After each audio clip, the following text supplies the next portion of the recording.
दरवर्षीप्रमाणे ह्या वर्षी दिवाळीला माईकडे जायला भेटेल की नाही हा खूप मोठा प्रश्न होता आणि मी खूप उदास होती. तर साहेब म्हणाले चल आपण जाऊया. आणि चक्क 4-5 वर्षांनी साहेब स्वतः माईकडे जात होते मला घेऊन. तर मी खूप खुश होती. मग काय आम्ही सगळं काही आवरलं आणि लगेच गेलो बरं का. स्टेशनला गेल्याच्या नंतर एवढी सारी गर्दी होती. मी फर्स्ट टाईम मी पुणा स्टेशन पाहिले बरं का. आणि हे इथे तिकीट काउंटरवरती तिकीट घेत होते आणि माझं चांगलं होतं टंगळमंगळ करणं. तितक्यात माझं लक्ष गेलं माझ्या चपलेकडे आणि बघा मी साहेबांची चप्पल घातली. खरंच मी साहेबांची चप्पल घातली आणि मी ह्या चपलेवरती पुणे टू मुंबई प्रवास केला आहे. Oh my God. आणि हे बघा इथे आमची पाठीमागे ट्रेन आली होती जी खूप भरली होती. तिथे बसायला काय उभं राहायला सुद्धा जागा नव्हती. तरीसुद्धा आम्ही त्यात गेलो. आणि मग श्रीला कोणीही भेटलं की त्याचं चांगलं चालू असतं. तिथे 2-3 अंकल श्रीला भेटले जे खूप छान श्रीशी टाईमपास करत होते. आणि तिथे एक आजोबा पण होते ज्यांनी श्रीच्या पप्पांना बसायला जागा दिली होती. पण तिथे मी बसली होती बरं का. रात्रीचे 12 वाजले होते जवळपास आणि जिजू आले होते आम्हाला घ्यायला. मग काय आम्ही गेलो घरी, जेवलो आणि असं काही मस्त की माईने चहा आणला, फराळ दिला आणि ते सगळं एन्जॉय करून मी खाली गेली. खाली माई मस्तपैकी ते मेंदूवडे बनवत होती आणि मी फर्स्ट टाईम मेंदूवडे खाल्लेत बरं का. एरवी हॉटेलमध्ये गेलं ना की मेंदूवडे पाहिले कीच नको वाटतं. इतकं त्याला तेल असतं ना की काय असं म्हणायचं. पण ह्या मेंदूवड्यांमध्ये अजिबात जास्त तेल नव्हतं, काहीच नव्हतं बरं का. तेलकट असे नव्हते म्हणून खूप मस्तपैकी खाल्लेले. मी खाल्लं, श्रीच्या वडिलांनी खाल्लं आणि श्रीने सुद्धा एन्जॉय केले. त्यानंतर काय आमच्या गप्पा संपत नव्हत्या बरं का. मग आणि इथे श्री अन्वीला त्रास देत होता. एकीकडून प्राप्ती खेचत होती, एकीकडून श्री खेचत होता. इथे वॉशिंग मशीन लागली आणि मला हे असं गोल गोल होतं ना बघायला खूप आवडतं. परी जेवून आम्ही लगेचच निघालो बीचला. बरं बीचला जायचं म्हटल्यावर अन्वी खूप घाई करत होती म्हणून जे काही हाताला गावलं ते सगळं घेतलं, घातलं आणि निघालो बरं का. आणि प्राप्तीला इथे बसायचं होतं. ती बोलत होती माझी सीट बघ किती छान छान छोटूशी सीट आहे वगैरे. हे सगळं चालू असताना जिजूंना आठवलं वॉलेट घेतलं नाही आहे. मग काय माईला सांगितलं जा वॉलेट घेऊन ये. मग ती माई गेली वॉलेट आणायला आणि आमचं इथे फोटो काढणं चालू होतं बरं का. सतरंगी फोटो काढत होतो आम्ही. आणि नंतर माई आली. तू म्हणाले तुम्ही लोकांनी एवढी का गर्दी केली आहे. अन्वी प्राप्ती पाठीमागे जाऊन बसा, गाडीमध्ये जागा आहे ना एवढी, व्यवस्थित बसा. तर प्राप्ती बोलली की नाही मला तर इथे छोट्याशा शीटवर बसायचं आहे. आणि अन्वी बोलली नाही मला पण इथेच बसायचं आहे. जिजूंनी आणि माईने नवीन गाडी घेतली आहे त्यासाठी दोघांचंही खूप खूप कौतुक, खूप खूप अभिनंदन. मिडल क्लास फॅमिलीमध्ये कोणतीही मोठी गोष्ट घेणं म्हणजे खूप अवघड काम असतं. ते दोघांनी करून दाखवलं. EMIवरती का असेना पण छानशी मोठी गाडी घेतलेली आहे. त्यासाठी दोघांचंही अभिनंदन. बाय द वे मी माईचं कौतुक करेन कारण की माई आमच्या घरातली मोठी मुलगी आहे आणि सासरीसुद्धा मोठी सून आहे. त्यामुळे तिने काहीही केलं तर तिचे जबाबदाऱ्या आहेत, कर्तव्य आहेत असंच म्हटलं जातं. कोणीच तिला अप्रिशिएट करत नाही. तर मी तिला खूप अप्रिशिएट करते कारण की मी तिचे अप्स अँड डाऊन्स बघितलेले आहेत. खरं तर ना लोकांना गैरसमज असतो की मुलींना पैसा हवे असतो किंवा खूप साऱ्या गोष्टी हव्या असतात. असं काहीच नाही आहे. मुलींना जर तुम्ही त्यांच्याशी 2 शब्द प्रेमाने बोललात, त्यांचं कौतुक केलात तर ते तुमच्या प्रत्येक अप्स अँड डाऊन्समध्ये तुमच्याबरोबर असतात. सो त्यासाठी तिचं भरपूर कौतुक.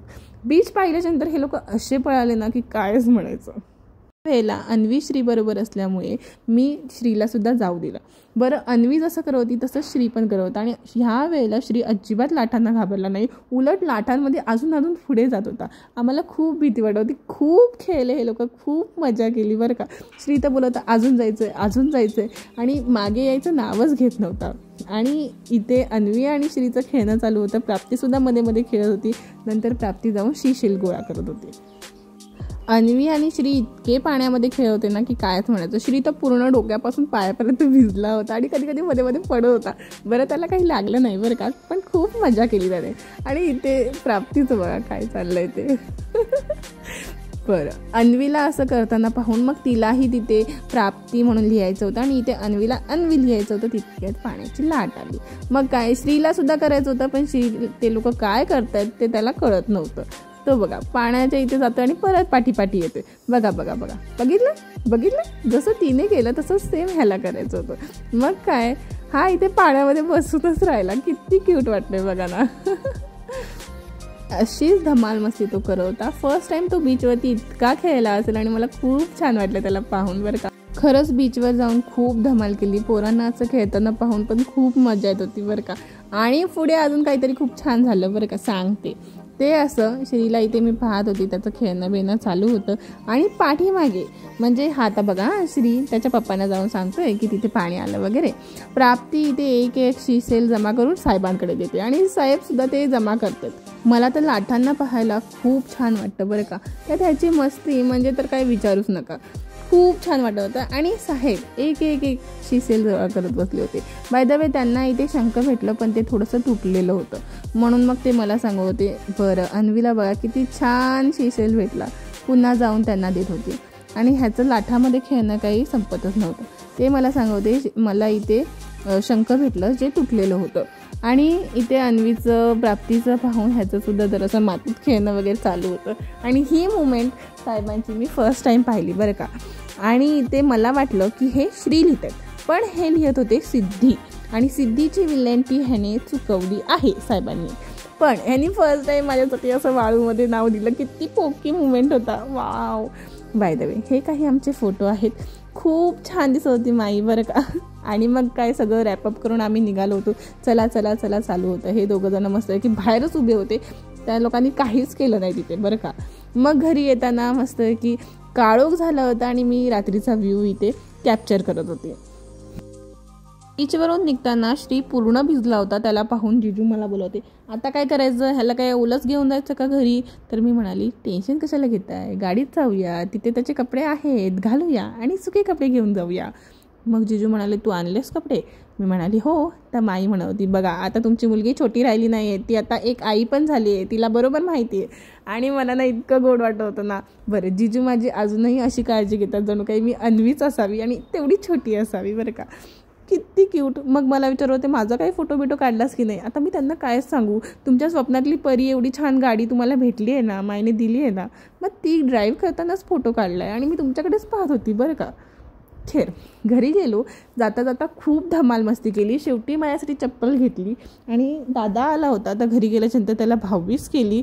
हा बघा, हा माझा दादा विनायक दादा. आणि ही मुमेंट आहे ना खूप स्पेशल आहे, कारण ह्या दोघांचं कधी पटत नाही, पण इतके गोड चालत आहेत. मग काय, दादा आणि श्री दोघंजणं फुलझडी उडवत होते आणि ना मी त्यांना बघत होते. बरं, मी पाहते हे बघून ना दादा मला म्हणाला, तिथून फोटो काय काढते, समोरून फोटो काढ ना. तसं दादा श्रीचे खूप लाड करतो आणि मला खूप गोड वाटतं जेव्हा तो दादा लाड करतो त्याच्या. ते बरं, दादा मुंबईला राहतो आणि मी पुण्याला, त्यामुळे जरा कमीच आमचं बोलणं होतं किंवा जाणं वगैरे होतं. पण दिवाळीला मी नक्की जाते. घरी आल्यानंतर मी त्याला भावीस केलं आणि ह्याचं मस्त एन्जॉय करणं चालू होतं. मी त्याला भावीस केलं, खूप गप्पा मारल्या, जेवलो वगैरे. आणि आम्ही इतक्या गप्पा मारत होतो की आम्हाला रात्रीचे 1:30 वाजले होते. बरं, मध्येच जिजूंना एंगेजमेंटसाठी जायचं होतं, तर ते असे भारी तयार झाले होते आणि गेले होते. किती छान वाटतात बघा. त्यांनी पण असं तयार होऊन राहावं जरासा, किती गोड वाटतात. दुसऱ्या दिवशी सकाळी आम्ही निघालो. ह्या माशाला मी कॅप्चर केलं. ह्या माशाला भरपूर वर्ष झाले, त्याला आता टँक पुरत नाही बरं का. जवळजवळ 5-6 वर्ष किंवा त्यापेक्षा जास्त झाले असतील. छोटासा होता जेव्हा आणला होता. मग काय, खूप भारी मनाने आम्ही निघून गेलो. नायगाव टू दादर असा प्रवास रेल्वेमधून करत होतो. त्यावेळेला ह्या मस्तपैकी अशा व्यक्ती भेटल्या. त्यांच्याशी श्री खूप गप्पा मारत होता, खूप खेळ होता आणि त्याही त्याला मस्त गोष्टी सांगत होत्या वगैरे. खूप छान एन्जॉयमेंट चालू होती. मग शेवटी काय, आम्ही गेलो दादरला. दादरवरती खूप पाऊस होता. तिथून मग कशी बस भेटली आम्हाला, डायरेक्ट स्वारगेट भेटली होती. त्यामध्ये बसलो आणि आम्ही निघालो. ती एका ठिकाणी थांबली होती, तिथे आम्ही 2 बर्गर घेतले, चीज बॉल घेतले आणि ह्याचंच खाणं चालू होतं. मस्तपैकी एन्जॉय केलं. छान होते बरं का. बाहेर ढग किती छान आले होते बघा ना, किती छान वातावरण होतं. ते शूट करत होती. बरं, टोल नाक्यावरती एवढी गर्दी होती, तुम्ही बघू शकता. 4 व्हीलरची नुसती लाईन लागलेली, जाणाऱ्याही आणि येणाऱ्याही गाड्यांची किती गर्दी आहे बघा तुम्ही. आणि लोक म्हणत होते गाड्या वेळेवर का आल्या नाहीत, तर ह्यामुळेच एसटीला वेळ लागला असेल कदाचित. तर जाता जाताना मी थोडीशी अपसेट होती, थोडंसं रडायलासुद्धा येत होतं. आणि हे जेव्हा साहेबांनी नोटीस केलं तेव्हा साहेब बोलले, काय झालं तुला रडायला, तर काही दुखतंय वगैरे का वगैरे असं. तर मी जरा टंगळमंगळ केलं. खरं तर ना अजूनही माई आणि जिजूंना सोडून येणं मला खूपच जड जातं, मला खूप रडायला येतं बरं का. आणि मुंबईला गेली आणि माझ्या बेस्ट फ्रेंडला नाही भेटली ह्याचं तर वेगळंच गिल्ट होतं बरं का. मला खूप रडायला येत होतं, माझ्या बेस्ट फ्रेंडला भेटली नाही यार मी. तर त्यामुळे माझं थोडंसं रडणं वगैरे चालू होतं. त्यानंतर स्वारगेटला गेलो, तरीसुद्धा पाऊस होता. मग ह्यांनी आम्हाला स्वारगेटला थांबवलं. ते स्वतः पुणा स्टेशनला गेले, तिथून 2 व्हीलर घेऊन आले आणि मग आम्ही 2 व्हीलरवरून निघालो. बरं, 2 व्हीलरवरतून 360 डिग्री रेकॉर्ड करणं हे तर एकदम सुख असं म्हणावं. आणि मग काय, नवीन फोनमध्ये डीमार्टचं शूट होणार नाही असं होईल का? बघा, रात्री एवढी रात्र होऊन सुद्धा किती गर्दी आहे बघा डीमार्टला. मग काय, घरी आलो, बाहेरून पार्सल घेऊन आलो होतो, जेवलो, खाऊन पिऊन मस्तपैकी झोपलो. खूप छान एन्जॉय केलं बरं का. बाय.